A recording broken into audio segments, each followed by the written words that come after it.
வணக்கம். இன்றைய முக்கிய செய்திகள். காரைக்கால் பத்மஸ்ரீ கேசவசாமி அவர்களின் காரை ராமன் கிரியேஷன்ஸ் வழங்கக்கூடிய பொம்மலாட்ட திருவிழா 2026 காரைக்கால் கடற்கரையில் வரும் பிப்ரவரி 22ஆம் தேதி மாலை 6 மணி அளவில் நடைபெறுகிறது.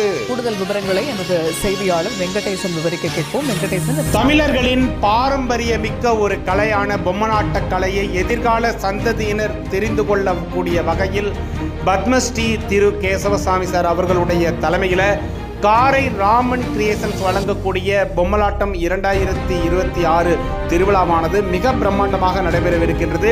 இதற்காக காரைக்கால் கடற்கரையானது பொலிவுடன் மிகவும் பிரம்மாண்டமான செட்டுகளுடன் மனிதர்களும் பொம்மைகளும் சேர்ந்து ஆடக்கூடிய ஒரு வித்தியாசமான நிகழ்வுக்காக காரைக்கால் கடற்கரையானது தயாராகி கொண்டிருக்கின்றது.